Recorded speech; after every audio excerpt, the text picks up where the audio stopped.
Hello function lover, welcome to my channel. अगर आप लोगों को मेरी स्टोरी पसंद आए तो वीडियो को लाइक शेयर एंड सब्सक्राइब जरूर कर लीजिएगा। साथ में बेल आइकन को प्रेस करना मत भूलना। और हाँ, कमेंट करके जरूर बताना कि आपको मेरी स्टोरी कैसी लगी। हमने पिछले पार्ट में सुना था कि वहींग को बड़ा ही गुस्सा आता जब वांग जी उसके सामने दूसरे स्टूडेंट को अप्रिशिएट किया करे। अब हम एक्स्ट्रा क्लास का सीन देखते हैं। वहींग क्लास में बैठा हुआ था, तभी वांग जी क्लास में एंटर हुआ। वो वहींग के सामने जाकर बैठा और उसे पढ़ाना शुरू कर देता है।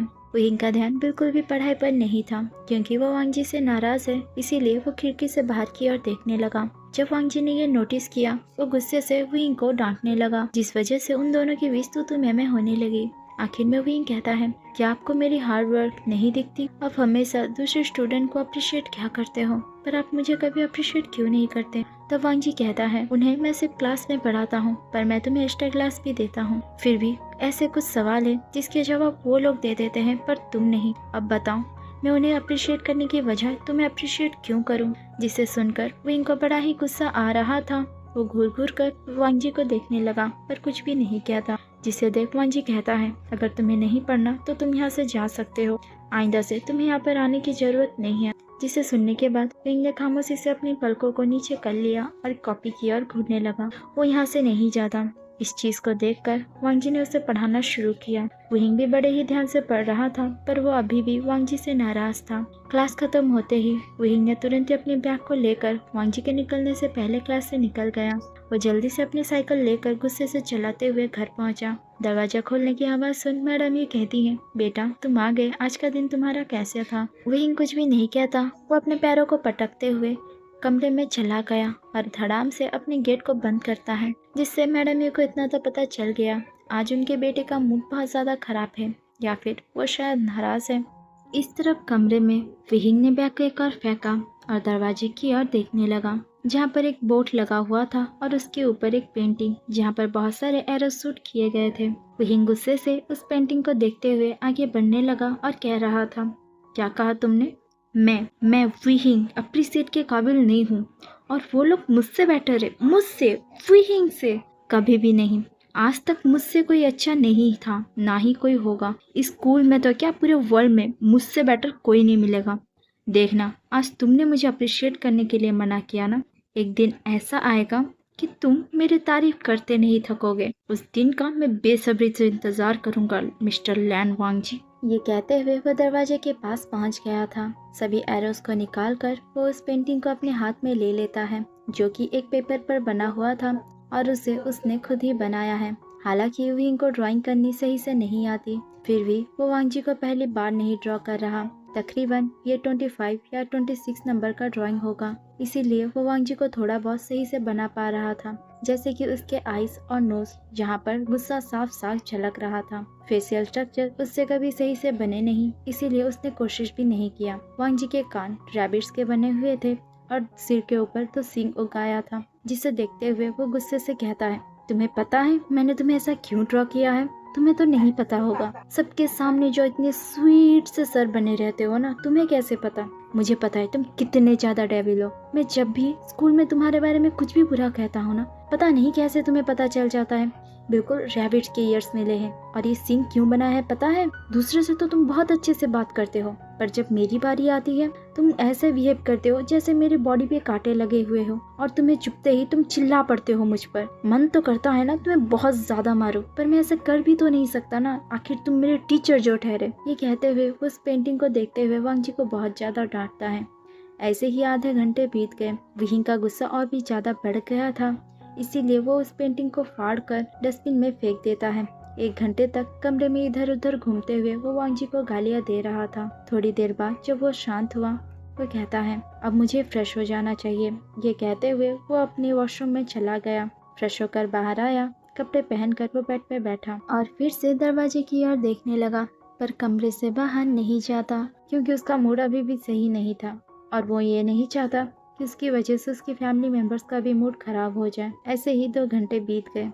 जब विहिंग कमरे से बाहर नहीं आया, इससे देख मैडम यू वरीड हो गई। वो दरवाजे पे जाकर नॉक करती हैं, पर विहिंग ने ना ही दरवाजा खोला ना कुछ जवाब दिया। मैडम यू फिर से दरवाजा नॉक करते हुए कहती हैं, बेबी तुम ठीक हो ना? क्या हुआ? क्या तुम्हें स्कूल में किसी ने डांटा या फिर बुली किया है? तो मुझे बता सकते हो, मैं तुम्हारी हेल्प करूँगी। विंग अंदर से कहता है, नहीं माँ, ऐसी कोई बात नहीं है, मैं ठीक हूँ, बस होमवर्क थोड़ा ज़्यादा है ना, इसीलिए मैं उसे कर रहा हूँ। जब डिनर का वक्त हो जाए तब आप मुझे बुला दीजिएगा। मैडम ये कहती हैं, आर यू श्योर बेटा? विंग कहता है, जी माँ। मैडम यूं वहाँ से चली गई।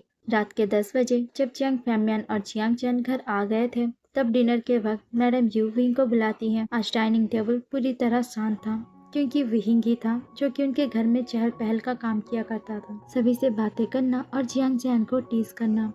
आज जियांग जैन भी बोर फील कर रहा था। वो विंग की ओर देखते हुए कहता है, क्या हुआ, क्या तुम्हें कुछ हुआ है? विंग जियांग जैन की ओर देखते हुए कहता है, नहीं तो। क्यों, क्या हुआ? तब जियांग कहता है, तो फिर तुम इतने ज्यादा शांत क्यों हो? विहिंग कहता है, क्यों, अब तुम्हें बुरा लग रहा है कि मैं चुप हूँ? हमेशा तो तुम कहते रहते हो ना, अब चुप होकर खाना भी खा लो, कितना ज्यादा चपड़ चपड़ करते हो, इसीलिए आज मैं तुम्हारे बात को मान रहा हूँ, तो तुम्हें खुश होना चाहिए ना। जिसे सुनकर चैन को बड़ा ही गुस्सा आ रहा था। वो गुस्से से विंग को कुछ कह पाता उससे पहले मैडम यू ने चैन के हाथ पर अपना हाथ रखा, जिससे वो अपनी माँ की ओर देखने लगा। मैडम यू अपने सिर को हिलाकर विंग को डांटने से मना करती है। चैन खामोश होकर बैठा रहा। उसने अपनी मुट्ठी को कसकर बंद कर लिया था। तभी मैडम जूस गुस्से से विंग को और देखते हुए कहती है, विंग, ये कैसा तरीका है अपने गगा से बात करने का? वो तुम्हें लेकर वरीड है। अगर जवाब सही से देना है तो दो, वरना देने की जरूरत नहीं है। क्या मैंने तुम्हें ऐसे सिखाया है कि तुम बड़ों के साथ ऐसे बात करो? विंग खामोशी से अपनी माँ की ओर देखता है, फिर उसने अपने सिर को नीचे झुकाते हुए कहा, माँ मुझे माफ कर दीजिए। मैडम यू कहती है, मुझे नहीं, अपनी गगा से माफी मांगो। विंग कहता है, गगा प्लीज मुझे माफ कर दीजिए, और आपको वरीड होने की जरूरत नहीं है, बस मुझे थोड़ा अच्छा फील नहीं हो रहा, इसीलिए मैं खामोश हूँ, बाकी सब ठीक है। ये कहते हुए वो अपने खाने के टेबल से उठ गया। जिसे देख मैडम यू कहती है, विंग तुम कहाँ जा रहे हो, अपने खाने को फिनिश करो। विंग कहता है, माँ मेरा पेट फुल है, मुझे अब खाने का मन नहीं है, मैं सोने जा रहा हूँ, गुड नाइट। ये कहते हुए वो अपने कमरे में चला गया। विंग को ऐसा देख मैडम यू वरीड हो रही थी। तब चैंग फैमन कहते हैं, क्यों, शांत हो जाओ, तुम उससे लेकर इतना ज्यादा वरीड क्यों हो रही हो? वैसे भी वो धीरे धीरे बड़ा हो रहा है, अब वो 16 का हो चुका है, हर छोटी छोटी बात हमें बताए ये तो जरूरी नहीं है ना, कुछ प्रॉब्लम उसे खुद सॉल्व करने देना चाहिए। मैडम यू कहती हैं, पर फैमन कहते हैं, क्यों, मैंने कहा ना तुम्हें परेशान होने की जरूरत नहीं है, बस तुम खाना खाओ। ये बात मैडम यू को भी सही लगी, पर उन्हें तो गुस्सा खुद पर आ रहा था। वो अपने दिल में खुद को कोसते हुए कहती हैं, मुझे क्या जरूरत थी उसे इतना ज्यादा डांटने की? नॉर्मली भी तो बात कर सकती थी, या फिर उसे प्यार से समझाती तो भी वो समझ जाता। अब देखो वो बिना खाए चला गया, पता नहीं क्या कर रहा होगा, वैसे भी उससे तो भूख बर्दाश्त ही नहीं होता। ये कहते हुए वो उदास मन के साथ विहिंग के कमरे की ओर देखने लगी। इस तरफ हम विहिंग को देखते हैं। कमरे में पहुंचते ही विहिंग ने दरवाजे को लॉक कर लिया था। अपने मुंह को फुल हाईलाइट्स को ऑफ किए जाकर बेड पर बैठा और कहता है, देखो अब मम्मा ने भी मुझे डांटा, पता नहीं हर कोई मुझे डांटता ही क्यों रहता है, क्या मैं इतना बुरा हूँ? मुझे तो लगता है कोई मुझसे प्यार ही नहीं करता। ये कहते हुए वो मुंह फुलाए बैठा था। अचानक वो वांगजी पे भड़कते हुए कहता है, ये सब उसकी गलती है, जब से उसने मुझे डांटना शुरू किया है तब से मुझे ज्यादा ही डांट पड़ रही है। उससे तो मैं कल स्कूल में देख लूंगा, अगर टीचर हुआ तो क्या, और चैंग को भी क्या तभी सवाल पूछना था, जबकि उसे पता है कि मेरा मूड खराब है और इस वक्त मेरे दिल में जो आता है मैं वो बोल देता हूँ। मुझे तो लगता है उसने ये सब जानबूझ के किया है। पहले मैं जब परेशान किया करता था तो वो मुझे कुछ कर नहीं पाता ना, इसीलिए उसने मुझे मम्मा से डांट सुनाई। देखना मैं उससे भी नहीं छोड़ूंगा। ये कहते हुए वो गुस्से से बेड पर लेट गया। इस तरफ हम मैडम यू को देखते हैं। सभी डिनर कर चुके थे। मैडम यू किचन में डिशेस को वॉश करते हुए भी इनके बारे में ही सोच रही थी। फिर वह कहती है, मुझे पता है वो तो भूखे पेट सोएगा नहीं, शायद वो जगा हुआ हो, मैं उसके लिए खाना लेकर जाऊंगी और उसे खिला दूंगी ताकि वो मुझसे नाराज भी ना हो और खाना भी खा ले। ये कहते हुए उन्होंने अपने काम को भी फिनिश कर लिया। प्लेट में खाना लेकर वो विंग के कमरे की ओर बढ़ने लगी। दरवाजे के पास पहुंचकर वो दरवाजे पे हाथ रखकर उसे पुश करती है। दरवाजा लॉक था और अंदर से कोई लाइट भी नहीं आ रही थी, इसका मतलब लाइट्स भी ऑफ है। वो अपने कान को लगाकर सुनने की कोशिश करती हैं, शायद कोई भी आवाज हो, पर अंदर से कोई भी आवाज नहीं आ रहा था, इसका मतलब वो सो चुका है। ये कहते हुए मैडम यू किचन की ओर आई। उन्होंने उस प्लेट को किचन के स्लैब पर रखा और उसे दूसरे प्लेट से कवर कर दिया। एक स्टिकी नोट निकाल कर उसके ऊपर कुछ लिखा और उस प्लेट के ऊपर चिपका दिया। इतना कर कर वो वहाँ से चली गई। अब हम आधी रात का सीन देखते हैं। कमरे में वही बड़े ही पीसफुली सोया हुआ था। उसके फेस पर एक प्यारी सी स्माइल थी, शायद वो कुछ अच्छा सा सपना देख रहा है। ऊपर से खिड़की भी खुला हुआ था, जहाँ से चांद की रोशनी सीधा उसके फेस पर पड़ रहा था और उसकी खूबसूरती में चार चांद लग रहे थे। अचानक उसकी भौहें सिकुड़ी और उसके पेट से गुड़गुड़ की आवाज आने लगी। बहुत तेज से भूख लगा हुआ था। वो नींद में ही चलते हुए कमरे से बाहर आया और सीधा किचन में जाकर अपनी आंखों को रब करते हुए फ्रिज का दरवाजा खोलता है।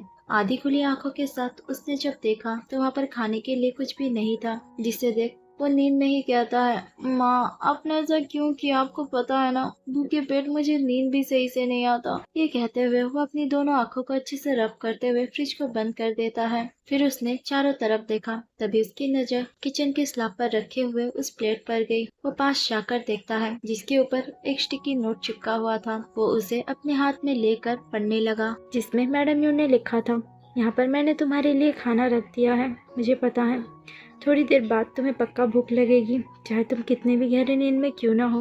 बिना खाए तो तुम सो भी नहीं पाओगे। थोड़ा गर्म करके खा लेना, ठीक है? Good night. जिसे पढ़कर विंग के फेस पर एक स्माइल आई और वो कहता है, मम्मा आप मेरा बहुत ख्याल रखती हो, I love you.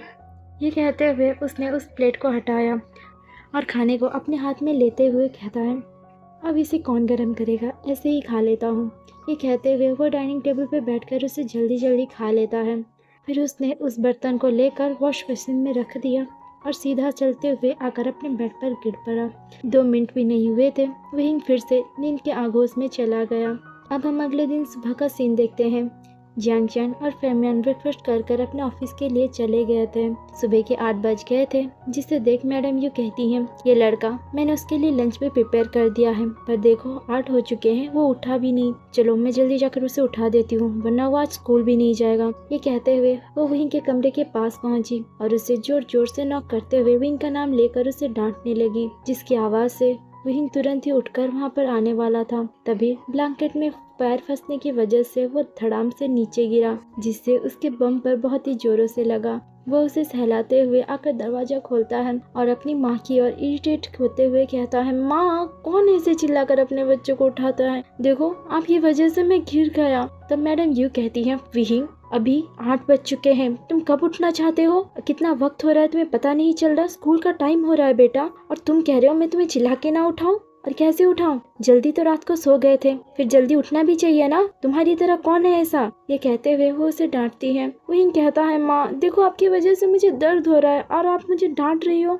Madam you कहती है, डांटू नहीं तो क्या करूं? एक तो इतने बड़े हो गए हो, फिर भी अब तक ढंग से चलना नहीं सीखा। जब देखो तब खुद को चोट लगाते रहते हो, दिखाओ कहाँ पर लगा है। ये कहते हुए विहिंग ने जहाँ पर हाथ रखा था, यानी उसके बम पर, वो उसके पैंट को उतार कर देखने वाली थी। जब विहिंग ने ये देखा, वो तुरंत ही अपने पैंट को पकड़कर कहता है, माँ आप ये क्या कर रही हो? मैडम ये कहती हैं, बस देखना था तुम्हें ज्यादा तो चोट नहीं लगा, वरना मैं दवाई लगा दूंगी। विहिंग कहता है, मम्मा मैं ठीक हूँ और मैं इतना बड़ा हो चुका हूँ, आप मुझे ऐसे निकट नहीं देख सकती। मैडम ये कहती है, अच्छा तुम बड़े हो गए हो, पर बच्चों वाली हरकतें तो करना अभी तक नहीं छोड़ा, और तुम मेरे लिए हमेशा बच्चे ही रहोगे। विहिंग कहता है, माँ बस हो गया, आप मुझे उठाने आई थी ना, मैं उठ गया हूँ, आप जाइए, मैं आधे घंटे में तैयार होकर आता हूँ, ठीक है? मैडम यूँ कहती है, जल्दी आना वरना मैं फिर से तुम्हारे कमरे में आऊंगी। विहिंग कहता है, हाँ हाँ ठीक है, अब आप जाइए ना। मैडम यू वहाँ से चली गई। अब हम आधे घंटे बाद का सीन देखते हैं।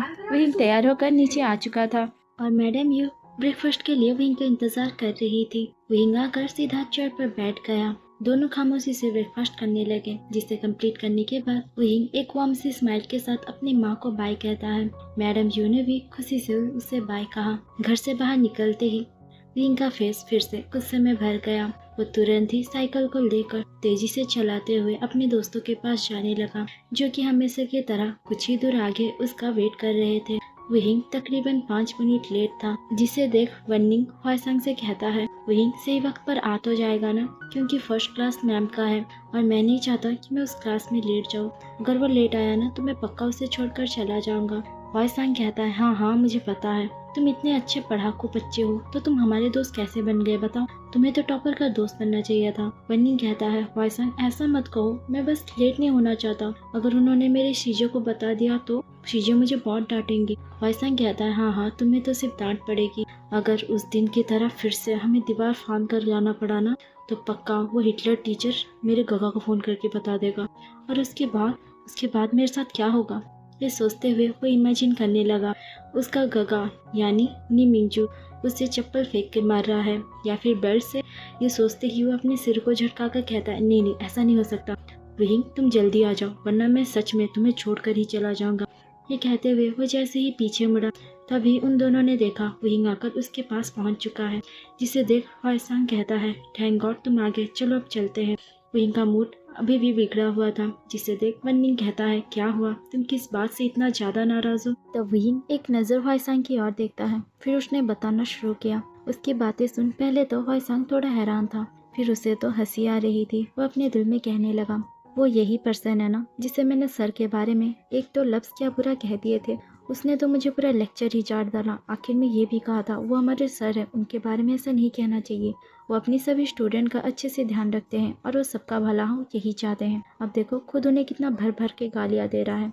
ये सोचकर और उसकी बातों को देखकर उसे बहुत ज़ोरों से हंसी आ रही थी। वो खुद को कंट्रोल नहीं कर पाता और ज़ोरों से हंस देता है। हंसी की आवाज़ से विंग हॉयसांग की ओर देखता है। जिसे हंसते हुए देख विंग को तो बड़ा ही गुस्सा आया। वो कहता है, मैं तुम्हें इतना इम्पोर्टेंट बात कह रहा हूँ और तुम हंस रहे हो, रुको मैं तुम्हें अभी दिखाता हूँ। ये कहते हुए उसने तुरंत ही हॉयसांग के हैंडल को पकड़ लिया और उसे इधर उधर हिलाने लगा। जिससे हॉयसांग खुद को बैलेंस नहीं कर पा रहा था। वो कहता है, विंग विंग छोड़ दो यार, अरे मैं गिर जाऊंगा, अरे मैं तुम्हारी बात पर नहीं हंस रहा था, मेरी बात सुन ले, मैं गिर जाऊंगा, विंग छोड़ यार, विहिंग प्लीज़ छोड़ दे, मैं बता रहा हूँ प्लीज़ छोड़ दे ना। तभी जाकर विहिंग ने उसे छोड़ा। हॉयसांग गिरने वाला था, उससे पहले ही उसने अपने पैरों को नीचे रख लिया। फिर वो विहिंग की ओर देखता है जो कि उसकी ओर देखते हुए मुस्कुरा रहा था। हॉयसांग अपने साइकिल पे बैठकर एक लंबी सी राहत की सांस लेता है। फिर उसने विहिंग को बताया। जिसे सुनने के बाद विहिंग गुस्से से कहता है, उस दिन मुझे पागल कुत्ते ने काट लिया था, इसीलिए मैंने ऐसा कहा, पर वो एकदम डेविल है, खड़ूस है खड़ूस। मैं चाहता हूँ जल्द से जल्द स्कूल से चला जाए। वैसे हॉयसांग मैंने तुम्हें कुछ काम दिया था, क्या याद है। हॉयसांग कहता है, कैसा काम। विहिंग कहता है, अरे भूंदू, मैंने तुम्हें कहा था ना किसने मेरे बारे में कंप्लेन किया है वो पता लगाने के लिए। हॉयसांग कहता है, ओ उस बारे में, वो तो मुझे 10 दिन पहले ही पता चल गया। तब विहिंग गुस्से से हॉयसांग की ओर देखते हुए कहता है, तो तुमने मुझे बताना जरूरी नहीं समझा। हॉयसांग कहता है, वो तो तुम इतने अच्छे मूड में थे और सर के साथ भी इतने अच्छे थे, प्लस मैंने जब कहा तो तुमने मुझे डांटा था ना, तो मुझे लगा तुम्हें उसकी ज़रूरत नहीं है। तब विहिंग उसे गुस्से से घूरते हुए और अपने दांतों को पीसते हुए कहता है, क्या मैंने तुम्हें कहा था कि मुझे ज़रूरत नहीं है। हॉयसांग कहता, अच्छा मेरी गलती है, ठीक है मैं बता दूंगा, फिलहाल हम क्लास में चले। वो तीनों ही साइकिल स्टैंड में पहुंच चुके थे। साइकिल को रखने के बाद तीनों मिलकर अंदर जाने लगे।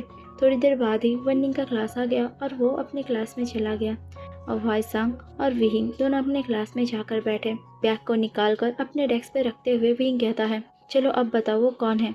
हॉयसांग कहता है, अरे बताने की क्या ज़रूरत है, मैं तुम्हें दिखा देता हूँ ना। ये कहते हुए उसने एक लड़की की ओर इशारा किया। जिससे देख विहिंग कहता है, क्या तुम मैम की बात कर रहे हो। तब हॉयसांग कहता है, हाँ और किसकी, उसी ने ही बताया है। कंफर्म करने के लिए विहिंग कहता है, क्या तुम श्योर हो।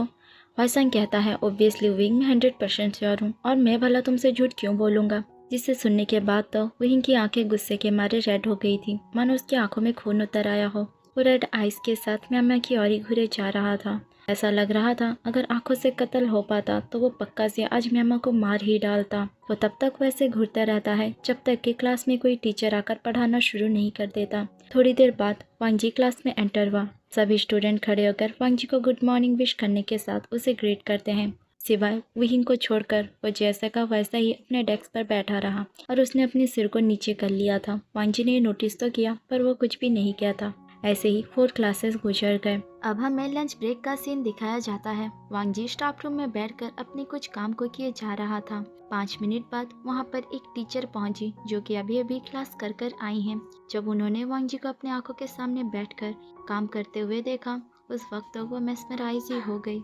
उस वक्त वांगजी हद से ज्यादा खूबसूरत लग रहा था। वो लड़की वांगजी के पास जाते हुए कहती है, मिस्टर लैन, क्या आप लंच करने नहीं जाएंगे। वांगजी बिना देखे ही कहता है, मुझे कुछ काम है जिसे करने के बाद मैं चला जाऊंगा। तब वो लड़की कहती है, ठीक है मैं आपका यहाँ पर वेट कर रही हूँ, जब आपका हो जाए उसके बाद हम दोनों मिलकर लंच करने जाएंगे। वांगजी कहता है, इसकी कोई ज़रूरत नहीं है, वैसे भी विहिंग आता ही होगा। जिसे सुनने के बाद वो लड़की मुंह बनाते हुए कहती है, आप हमेशा अपने स्टूडेंट के साथ लंच क्यों करते हैं, हमारे साथ भी कर सकते हैं ना। वांगजी इस सवाल का कुछ भी जवाब नहीं देता। जिससे वो लड़की गुस्से से वहाँ से बाहर चली आई। कुछ कदम आगे जाते ही उसे और दो टीचर मिल गई जो कि उसकी दोस्त है। उसका उतरा हुआ चेहरा देख वो दोनों पूछती हैं। उसने भी सभी बातें बताई, जिसे सुनने के बाद वो दोनों टीचर मुस्कुराते हुए कहती हैं, अरे वो बिल्कुल वैसा ही है, एकदम आइस प्रिंस, हमें भी काफ़ी पसंद है। पता है उसे कितने सारे प्रपोजल मिले थे, टीचर नहीं बल्कि स्टूडेंट्स ने भी बहुत सारे प्रपोजल दिए थे, पर उसने सबको रिजेक्ट कर दिया। और स्टूडेंट्स को तो इतना ज़्यादा डांट लगाई थी कि उन लोगों ने सामने से प्रपोज करना ही छोड़ दिया है। तुम अभी भी अगर जाके देखोगी उसके कैबिन में बहुत सारे लड़कियों ने लव लेटर्स रखे होंगे, जिसे कि वो पढ़ता भी नहीं, वैसे ही पड़े रहते हैं। ये बातें करते हुए वो तीनों लंच करने के लिए जाने लगी। अब हम वांगजी को देखते हैं। थोड़ी देर बाद उसका काम ख़त्म हो गया। वो लंच बॉक्स को निकाल कर वहीं का इंतज़ार करने लगा। इंतज़ार करते करते लंच पीरियड को होकर 25 मिनट्स हो चुके थे, जिसे देख वांगजी विंग को ढूंढने के लिए वहाँ से बाहर निकला। वो जाकर पहले क्लास में चेक करता है तो वहाँ पर विंग था नहीं। कॉरिडोर से होते हुए वो इधर उधर देख रहा था, शायद कहीं पर विंग हो। ऐसे देखते हुए वो जैसे ही कैंटीन एरिया की ओर पहुँचा तब उसने देखा विंग लंच कर चुका था। वो अभी अभी अपनी दोस्तों के साथ उठकर जाने लगा, तभी उसकी नज़र म्याम्या पर गई। वो उसके पास जाकर उसके साथ कुछ बातें कर रहा था, जिसे देखकर पता नहीं क्यों वांगजी को अच्छा नहीं लगा। वो खामोशी से चलते हुए वापस स्टाफ रूम में चला आया। इस तरफ हम विहिंग को देखते हैं जो कि म्याम्या के पास बैठा हुआ था। इसे ही देखकर वांगजी का पता नहीं क्यों मूड खराब हो गया था। अब हम थोड़ी देर बाद का सीन देखते हैं। क्लास चल रही थी। वाइसांग विहिंग को धीमे धीमे पूछते हुए कहता है, विहिंग विहिंग बताओ ना तुमने क्या किया है, म्याम्या के रंग ऐसे उड़े हुए क्यों हैं। विहिंग धीरे से कहता है, अब चुप होकर बैठ भी जाओ, क्लास ख़त्म होने के बाद मैं तुम्हें बता दूंगा। इसीलिए वाइसांग चुप होकर ब्लैक बोर्ड की ओर देखने लगा। अब हम थोड़ी देर बाद का सीन देखते हैं। क्लास ख़त्म होते ही सभी स्टूडेंट क्लास से बाहर जाने लगे। उनके बीच विहिंग भी था। वो भी आज डायरेक्ट घर ही जाने वाला था, जिसे देख वाइसांग कहता है, क्या तुम हमारे साथ जाने वाले हो। विहिंग कहता है, ओबियसली, अब मुझे उससे बिल्कुल भी नहीं पढ़ना। ये कहते हुए वो उसके साथ ही क्लास से बाहर आ गया। वो दोनों आकर वनिंग के क्लास के सामने रुके। थोड़ी देर बाद वनिंग आया। विहिंग को देख वो हैरान था। वो भी सेम सवाल पूछता है। वाइसांग कहता है, हाँ वो आज हमारे साथ जाएगा। ये सुनते ही वनिंग भी खुश हो गया। तीनों मिलकर जब साइकिल स्टैंड में पहुंचे, वहाँ से आधे से ज़्यादा बच्चे जा चुके थे, फिर भी थोड़े बहुत बच्चे थे। विहिंग धीमे धीमे चल रहा था, जिससे देख वाइसांग और वनिंग कहते हैं, विहिंग तुम इतने धीरे चल क्यों रहे हो, क्या तुम्हारे पैर में मोच आई है। विहिंग कहता है, नहीं मैं बस जल्दी नहीं जाना चाहता। तब वाइसांग कहता है, लगता है स्कूल में लेट लेट रहते हुए तुम्हें स्कूल में रहने की आदत हो चुकी है, तो फिर तुम रुको, हम दोनों ही चले जाते हैं। विहिंग कहता है, अरे अरे ऐसी बात नहीं है, चलो चलते हैं। ये कहते हुए वो भी थोड़ा तेज चलने लगा। दोनों साइकिल निकाल रहे थे कि अचानक विहिंग कहता है, आह मेरे पैर में कुछ चुभ गया, दर्द हो रहा है। ये सुनते ही वो दोनों विहिंग के पास आ गए। वह विहिंग को लेकर एक जगह पर बिठाते हैं। विहिंग अपने बूट्स को उतार रहा था। तब तक काफ़ी स्टूडेंट चले गए थे, सिर्फ 1 या 2 स्टूडेंट थे। जैसे ही वो दोनों साइकिल स्टैंड से साइकिल बाहर निकाल कर चले गए, विहिंग कहता है, ओह मैं ठीक हूँ। ये कहते हुए उसने अपने बूट को बांध लिया, जिस चीज़ से वाइसांग और वनिंग तो हैरान थे, पर विहिंग उन दोनों को बिना कुछ कहे अचानक वहाँ से भागकर कहीं चला गया, जिससे वो दोनों विहिंग की ओर देखने लगे। तब उन दोनों ने नोटिस किया विहिंग एक बाइक के पास है। पहले वो बाइक के सामने के टायर के पास गया, वहाँ पर कुछ किया, फिर पीछे, फिर वो दौड़ते हुए अपनी साइकिल के पास आया। उसने जब देखा वाइसांग और वनिंग तब तक वहीं पर है। अरे तुम दोनों वहाँ पर क्या कर रहे हो, जल्दी आओ वरना मरोगे। जिसे सुनते ही वो दोनों कहते हैं, ज़रूर विहिंग ने कुछ ना कुछ गड़बड़ किया है, जल्दी से चलो। ये कहते हुए वो दोनों भी तुरंत आए। अपने साइकिल को निकाल कर जल्दी से चलाते हुए वो तीनों भी स्कूल से बाहर आ चुके थे। और यहीं पे हमारी कहानी स्टॉप होती है। उम्मीद है आप लोगों को आज का पार्ट पसंद आया हो। लेट अपडेट के लिए प्लीज़ मुझे माफ़ करना, मेरे पास ना बहुत सारे काम थे। यहाँ तक मुझे वीडियो एडिट करने के लिए भी सही से वक्त नहीं मिला। रिकॉर्ड तो छोड़ ही दो, कैसे मैंने किया है मुझे ही पता है। बस आप लोग थोड़ा सा वेट करना। और हाँ, जो भी वीडियो में अगर थोड़ी सी मिस्टेक हुई हो तो प्लीज़ मुझे माफ़ करना। देखने के लिए थैंक यू सो मच और मेरा वेट करना। मैं जल्दी लौटूंगी, तब तक के लिए बाय बाय एवरीवन।